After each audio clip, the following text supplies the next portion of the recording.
長者稅務如雷，究竟係從何而嚟？好多人都話 401k 係唔錯嘅養老工具，但當係經濟唔穩定，國家嘅債務急升，仲有 401k 裏邊有 RMD 嘅制定，好多人都唔知道點解 RMD 會引起連環爆炸。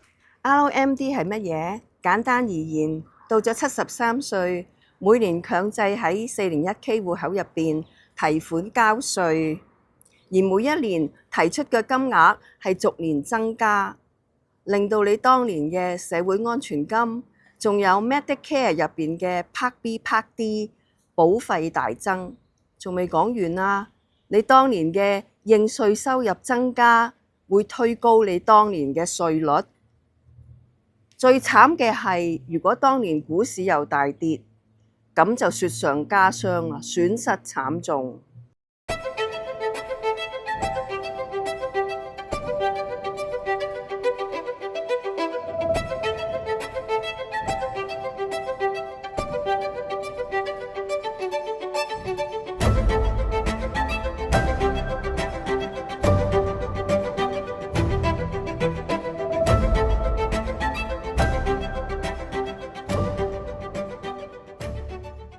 而家我講係第一點，龐大嘅債務利息支出。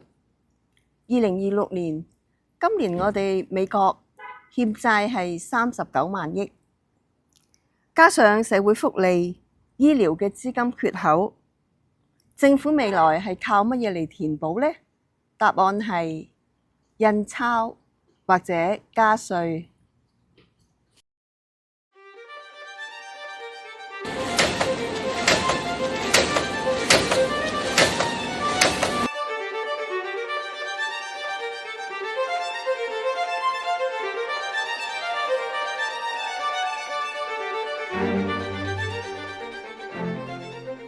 如果你將全部嘅錢都放喺 401k 或者係 IRA， 你係做出一個好大嘅賭博。你真係諗你退休之後，你嘅收入真係會降低咩？唔好忘記，你嘅房貸已經付清，你嘅仔女已經成長，你冇房貸嘅利息，同埋係撫養兒女作為抵稅，仲有你有 401k 嘅收入。你可能亦都有房產出租嘅收入、股息嘅收入、社會安全金 （Social Security）， 仲有嘅係唔好忘記通貨膨脹。你將來每一年提出嘅金額係會逐步上升。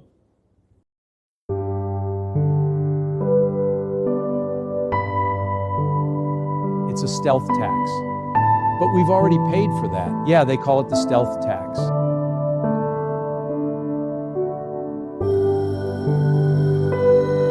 With inflation this high, we might have to start taking more out of the 401k. I was afraid you'd say that. RMD require minimum distribution， 強制最低提款額。唔理你係咪需要呢筆錢，亦都唔理股票市場係漲同埋跌，規定你每年從73歲每年都要提款。如果你唔提，個罰款係25%。唔好忘記 RMD 嘅提款疊加埋你嘅租金收入、股息收入、社安金，可能令你由12% 嘅稅率一跳就跳到22%，或者更高。呢一個 RMD 嘅收入係會引致一連串嘅連鎖反應，我哋叫做稅務如雷，或者係邊際稅務效應。佢不單係增加我哋嘅所得稅，仲會導致你嘅社安金、醫療保險 Part B 同埋 Part D 倍增，同時仲會係觸發你嘅稅額大幅上升。唔係話 401k 唔好，只不過係傳統嘅儲蓄策略已經過時。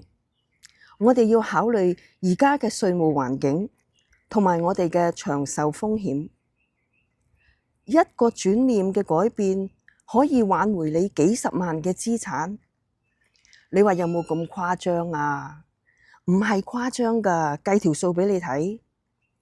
你嘅稅階只要過咗22%，你每年嘅收入每多5萬蚊，你就要多繳納11000蚊嘅稅款。另外，聯邦醫療保險 Medicare 會按照你每年嘅收入額外徵收附加費，費用可以由2000幾蚊升到5000幾蚊，甚至更高。仲有夫婦1年嘅收入如果超過44000美元，你嘅 SSI 85% 都要交稅。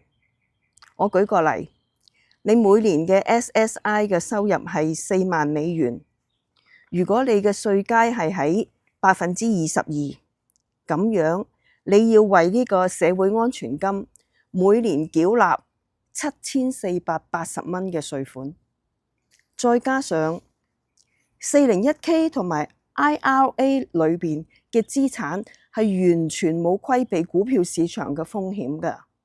一旦股市崩盤，好似2001年同埋2008年，好短嘅時間入邊就可以蒸發你嘅資產30%，甚至係40%。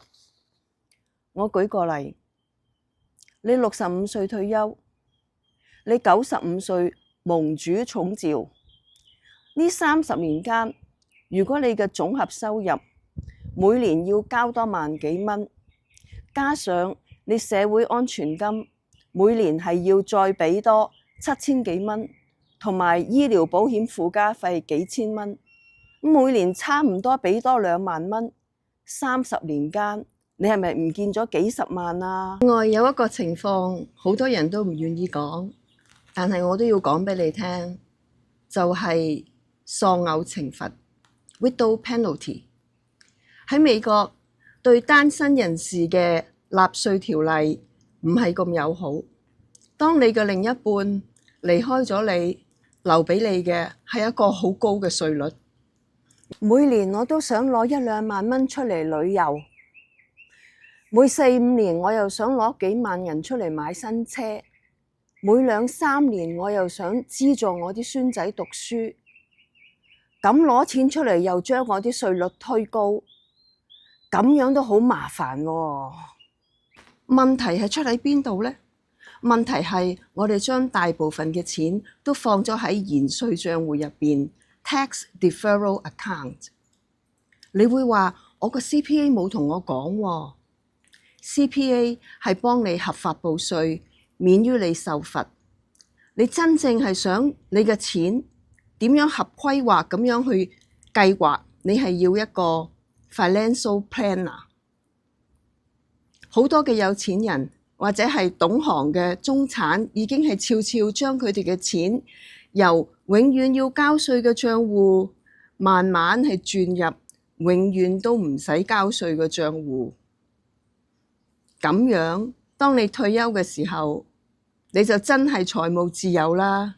咁樣有冇方法可以減低由 RMD 引起嘅高稅率啊？有啊，我可以介紹啲方法俾你。為咗公正起見，絕冇欺騙成分，嗰啲方法冚唪唥都 Google 到㗎，你自己都可以上網揾得到㗎。第一個方法係羅斯轉換 （Roth Conversion）。你每年可以喺401k 戶口入邊提取一部分嘅錢係轉入 Roth IRA， 但係要記住啊，每年唔能夠取太多。點解呢？係會計入你當年嘅收入，係會推高你個稅率㗎。仲有第二個方法係可以進行捐獻 donation， 可以有效幫你嘅401k 巨大帳戶減壓。第三種方法係將你嘅 401k 存款 roll over 去一種特定嘅年金，叫做 QLAC。政府規定每人每一生最高嘅限額只可以 roll over 21萬美元。佢個好處係第一，可以減輕你 401k 入邊嘅存款；第二，係可以延稅，你年金入邊嘅稅款可以留到85歲先至交付。第三係完全規避股票市場嘅風險，因為年金係用 index investing。年金最大嘅好處係保本鎖利，保證我哋嘅終身收入。某啲保險公司更加提供豐厚嘅開戶紅利，更加保證12年嘅高息存款。你點解話年金每一年 QLAC 只可以係 roll over 21萬美金？我個同事我知道佢喺 401k 個戶口入邊，佢 roll over 一大部分嘅 401k， 完全冇聽過係有金額嘅限制。你係講得啱㗎。喺政府嘅條例入邊啦，你完全 roll over 你嘅 401k 係冇問題㗎。QLAC 係一種特定嘅年金，佢係有延稅嘅功能，係85歲先至係開始交稅，而一般嘅 401k roll over 去普通嘅年金係完全冇受限制嘅。佢個好處係可以規避市場嘅風險同埋高息存款，仲有就係保證終身收入。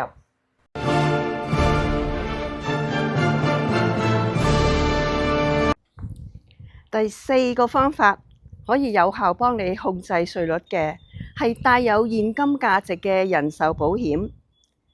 呢個種人壽保險入邊係有 cash value。好多朋友對人壽保險係有偏見，佢會話：哇，呢啲係死咗之後先至攞得到嘅錢喎。唔係啊，而家美國嘅人壽保險係相當先進㗎，佢帶有 living benefit， 有啲乜嘢事隨時可以攞錢出嚟用，仲有就係亦都係帶有 long-term care 長期照護。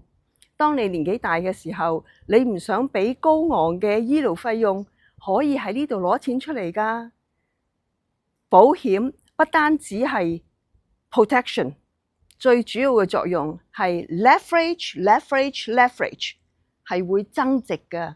當我哋離開呢個世界嘅時候，嗰筆錢就會變大，唔使交稅咁樣傳俾你嘅家人。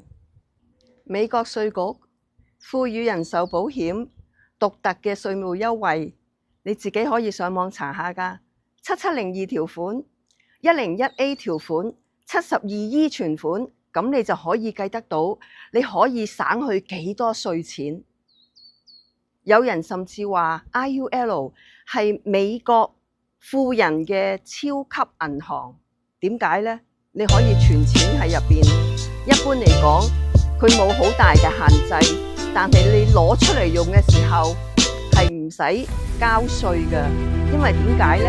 你用 policy loan 係向你自己嘅戶口攞錢，喺美國借錢係唔使交稅嘅。咁你話借咗錢係咪要還啊？可以唔還㗎，咪喺你個 death benefit 裏邊扣除咪得咯。咁你話啦，你想去旅遊，你想買新車，係咪好方便啊？我係持牌經濟專業人士，如果你有任何 401k rollover 年金嘅問題，或者係對 IUL 唔太清楚，歡迎你打電話俾我，留言喺我嘅信箱，我就會覆電話俾你。我亦都係佛州持牌聯邦保險經紀。如果你或者你嘅屋企人快將到達65歲，想買 Medicare，可以打電話俾我，我會好快覆你㗎。